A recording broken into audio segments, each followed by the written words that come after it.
अपने बयानों को लेकर बराबर सुर्खियों में रहने वाले जमशेदपुर पश्चिम से विधायक चुने गए सरयू ने धनबाद में कहा है कि सर्दियों में गरीबों को ठंड से राहत के लिए हुए कंबल वितरण योजना की निविदा में घोटाला हुआ है। निविदा की शर्तों को तोड़ा मरोड़ा गया है।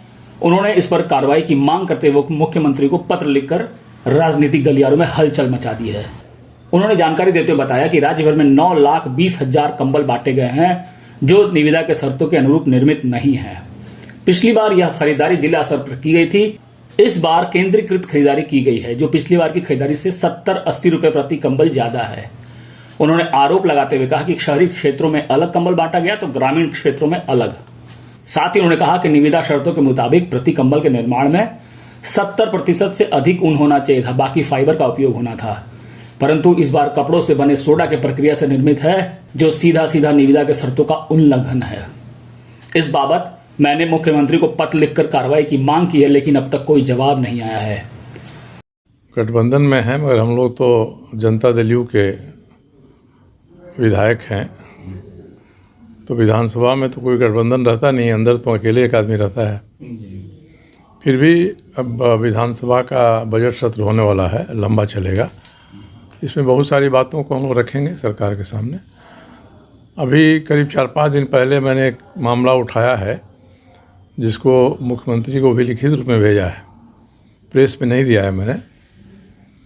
उनको चिट्ठी लिखी है कि जो कंबल बांटे जा रहे हैं जाड़े में, करीब राज्य भर में 9,20,000 कंबल बांटे जा रहे हैं।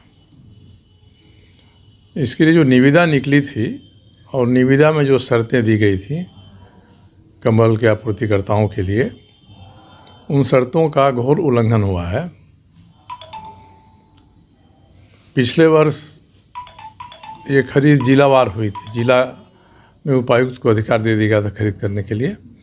इस बार एक साथ केंद्रीकृत खरीद हुई है और इसका जो निविदा की शर्त है उसमें एक प्रमुख शर्त ये है कि ये जितने कंबल हैं ये हैंडलूम में बने होने चाहिए, पावरलूम में नहीं होना चाहिए। और हमारी नज़र से जितने कंबल गुजरे हैं सब पावरलूम में बने हुए हैं, सारे के सारे पानीपत से खरीदे गए हैं। तो अब इसके कारण से पिछले साल से करीब 75 से 80 रुपया एक कंबल पर अधिक दर आया है इसका। और भी कई शर्तें हैं जिनका उल्लंघन हुआ है। फिर 2 तरह का कंबल बटा है, शहर में अलग बटा है। हमने जो चिट्ठी लिखा उस 1 हफ्ता पहले करीब, उसको हमने रिलीज़ नहीं किया अभी तक, आपसे चर्चा में कर रहे होगा, तुम्हारे मोबाइल में है, मैं भेज दूंगा उस पत्र को।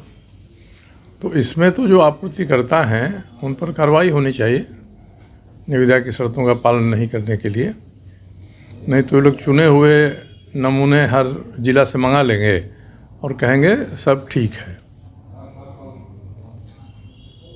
और उसमें करीब 70% से ऊपर ऊन होना चाहिए और बाकी जो होना चाहिए वो भी फाइबर का धागा होना चाहिए। न ऊन है और न धागा फाइबर का है। एक सोडा बोला जाता है, पुराने कपड़ों को पीस के और जो धागा बनाया जाता है अधिकांश उसका उपयोग किया गया है। तो इस विषय को हमने उठाया है, अभी तक मुख्यमंत्री जी के यहाँ से रिस्पॉन्स नहीं आया। वहीं रघुवर दास की भाजपा में वापसी पर पूछे गए प्रश्न पर कन्नी काटते हुए उन्होंने कहा कि भाजपा का अंदरूनी मुद्दा है, इस पर टिप्पणी करना अच्छी बात नहीं। भाजपा का अंदरूनी मामला है ना, इस पर हम लोग कोई टिप्पणी करे अच्छा नहीं है। पहले भी रहे हैं, बीच में राज्यपाल हो गए, फिर सदस्यता लिया उन्होंने, तो भाजपा इसको किस रूप में देखती है ये महत्वपूर्ण है। हम लोगों का आकलन इसके बारे में कोई महत्व नहीं रखता है। नदियों के प्रदूषण की स्थिति पर उन्होंने खुलकर अपनी बात रखी। उन्होंने कहा कि नदी 2 स्थिति में है। उन्होंने कहा कि नदी 2 स्थिति में है, कहीं अच्छा तो कहीं कूड़े का कूड़ा है। जिस नदी को हम माँ कहते हैं वो असल में कूड़ा ढोने वाली गाड़ी बन गई है। विधायक सरयू राय अभिनंदन कार्यक्रम में भाग लेने धनबाद पहुंचे थे, यहाँ उन्होंने ये बातें मीडिया से साझा की है। और हर शहर में एक आध स्थान बना दिया गया है जो अच्छा है, बाकी जगह कूड़ा ही कूड़ा है। और मैंने ऐसा लगता है नहीं जैसे जिस नदी को हम माँ कहते हैं वो मैला ढोने वाली मालगाड़ी बन गई है। हर आदमी अपने घर का कूड़ा कचरा डालता है और वही पानी फिर खींच के साफ करके पीने के लिए दिया जाता है। तो लोगों को भी सोचना चाहिए कि हमारे पेट से जो जलमल निकल रहा है वही फ्लश करके जा रहा है नदी में, उसी को हम साफ करके पी रहे हैं। ये भी एक लोगों को ध्यान में रखना चाहिए।